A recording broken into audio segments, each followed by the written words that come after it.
Okay, so first of all, let us understand what is a plasmid. Plasmids are small circular and duplex DNA molecules, and their natural function is to confer antibiotic resistance to the bacterial cell in which it is present. So you know that this plasmids are defined as extra chromosomal circular DNA molecules which and they are self replicating. That means they will naturally have a ori, an ori of replication. Clear? So they are small in size, so that is a very good property. That is why they can be used as a vector. Second important property is, I told you, they have an ori, so that is why they are preferred as a vector. And plus they are smaller than the host chromosome only. When they are smaller, then the desired DNA can be readily incorporated, and it becomes very easy to handle such a plasmid DNA because of the smaller size. Now if we talk about a particular example of the plasmid based vector, if we talk about PBR322, see here it is written PBR322. This is a, a plasmid based vector, and it is important because it has two resistant gene, the two antibiotic resistant gene. You can see here AMPR, this is ampicillin resistant gene, and TETR, this is tetracycline resistant gene. So this makes PBR322 plasmid a very potent vector which can be used, because now it is providing us with two antibiotic resistant genes. So if we want to, when the need is there to screen the transformed cells from the non-transformants, we can use ampicillin as well as tetracycline for the selection process. So this is a very important characteristics of PBR322. Clear? Now next is virus based vectors. There is a drawback of these plasmid based vectors, that plasmid based vectors cannot carry DNA inserts which are larger than 5 kilo base pairs.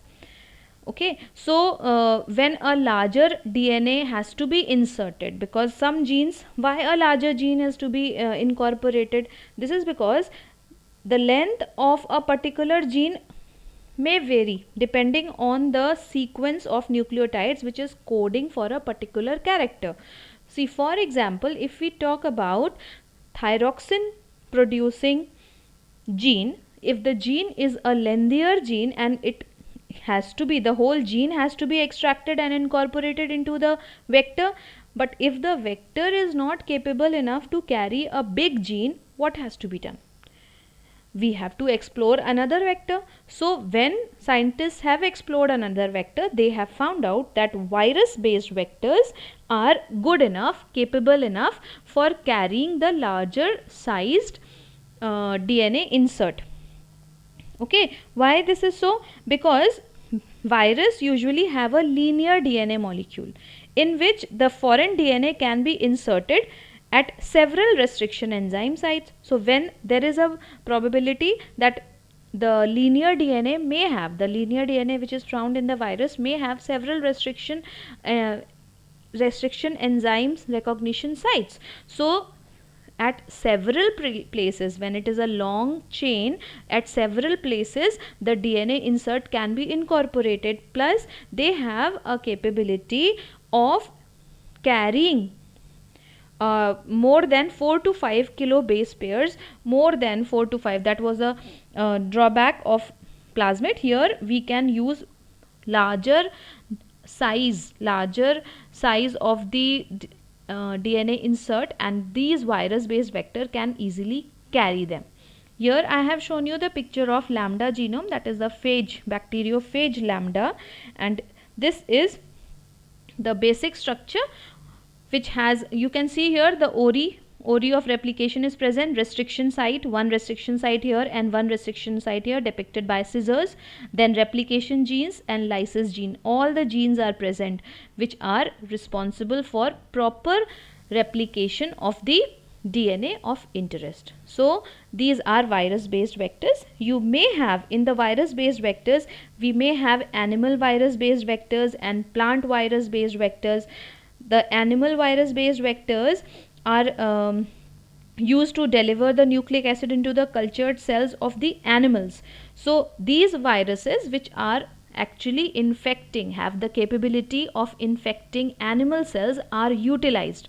So what we are doing, we are transforming a negative entity of infective viruses and utilizing it, they are utilizing them actually to undergo, to carry on our work of transformation. Okay. Similarly, the plant viruses, if we talk about some plant viruses like cauliflower mosaic virus, which is depicted by CAMV, it's there in your abbreviation list also, I think. Then tobacco mosaic virus, then Gemini virus and tobacco golden mosaic virus are also being used as vectors for some specific genes, and they can be easily transformed. They can easily help the host cell to transform and can act as a carrier for the DNA insert.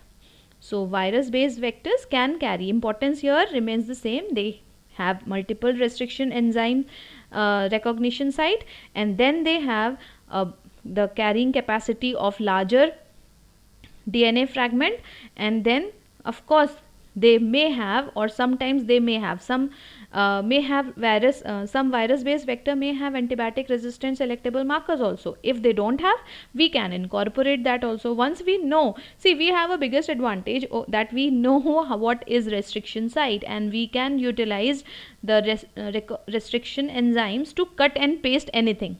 So we can design our own virus. So actually the virus based vectors which are used here, I have taught you here, are all naturally occurring. But what we can actually do, we can take a plasmid vector and modify it, transform it, change it according to our wish. Whatever property we need to incorporate, we can incorporate either in a plasmid vector or in a virus vector.